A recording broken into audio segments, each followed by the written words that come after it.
बंधुता भाईचारा में काम करता है, 85% होटलों पर काम करता है। साथियों में सबसे पहले यहाँ सभी आए हुए सभी लोगों का मैं बहुत बहुत आभार व्यक्त करता हूँ।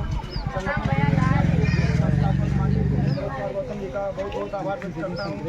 साथियों आप सभी लोग बहुजन मोर्चा से जुड़े और बहुजन मोर्चा को मत छोड़िए। साथियों हम लोग बाबा साहब के बारे में सभी लोग को जानते हैं, लेकिन क्या सभी कोई लोग ये जानता है कि बाबा साहब एक कितने मिशन थे? जानते हो कोई लोग?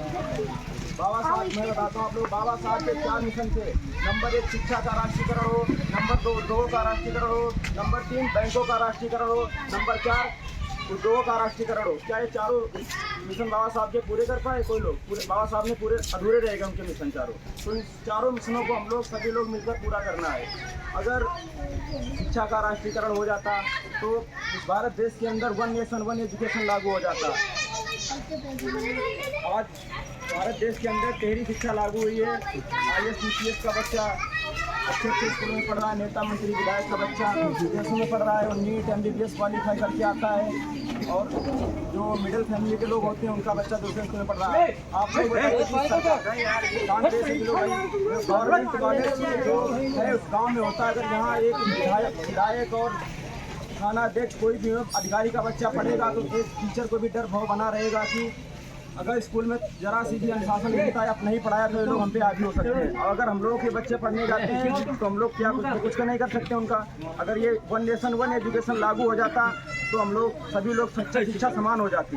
और उद्योगों का राष्ट्रीयकरण हो, अगर उद्योगों का राष्ट्रीयकरण हो जाता कहीं न कहीं हम लोग धंधा बिजनेस व्यापार कर सकते थे। नहीं हुआ उद्योग का राष्ट्रीयकरण। नंबर 3 बैंकों का राष्ट्रीयकरण हो, अगर बैंकों का राष्ट्रीयकरण हो जाता तो आज देख रहे हो सभी के पास कोई बड़े बड़े जितने भी लोग हैं वो अपना लोन करवा लेते हैं बहुत जल्दी आसानी से। हम लोगों का कुछ भी नहीं हो पाता है क्योंकि हम लोग इतना कारोबार नहीं है कि हम लोग दिखा के लोन करवा लें।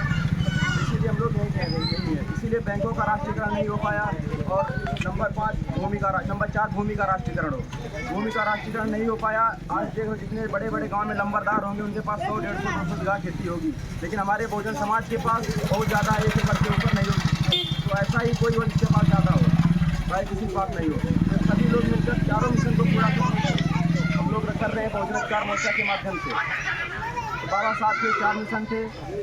और साथियों आज हम लोग देख रहे हैं कि हम लोगों की संख्या 85% है, इस देश के अंदर 85% है, लेकिन हम लोग काम क्या कर रहे हैं?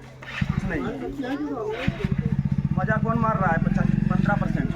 तो मान्यवर काशी राम साहब का मैं एक एग्जाम्पल आप लोगों के सामने बता रहा हूँ। ये आप लोग पेन देख रहे हैं, इसमें हम लोगों की भागीदारी कितनी है बताओ? 85%। ये हो गया 85%, ये हम लोग हैं और ये 15%। तो हम लोगों को करना क्या है कि 85% हम लोग एक काम सब हम लोग करते हैं, वोट हम लोग देते हैं उनको ज़्यादा, संख्या हम लोग भारी है भाई, मज़ा कौन ले रहा है? 15%। तो हम लोग क्या करना है, 85% वालों को मज़े लेनी है और ये 15% जो है इसका कोई काम ही नहीं है। पहली बात लिखोगे भाई से पेन से लिखते हो हम लोग, 15% है कोई काम नहीं, सिर्फ ऊपर दिखावा है भाई। वही हाल हो रहा है हम लोगों के साथ में। 50 हम लोग इसके अंदर दबे हुए हैं, कोई पेन लगाता है इसको ऐसे दबा के, ये 15% दिख रहा है, 85% अंदर जेब में पड़ा है, दबा हुआ है। तो हम लोग को यही करके इसको ऊपर लाना है, इसका काम करना है, इसको फेंक देना है निकाल करके, वही लोग कर रहे हैं। तो साथियों मैं आप लोगों से बार बार कह रहा हूँ कि आप लोग अपने बच्चों को जरूर पढ़ाइए, आधी रोटी कम खाइए, बच्चों को जरूर पाइए। अगर बच्चों का ये नहीं मायने होता है कि बच्चे सरकारी नौकरी पा जाएं, अगर नहीं सरकारी नौकरी पाते तो कोई बात नहीं है कि अपने कम से कम लड़ने का हक और अधिकार तो उनको पता चल जाएगा। अभी आप देख रहे हैं कि गांव में पुलिस आ जाती है, लोग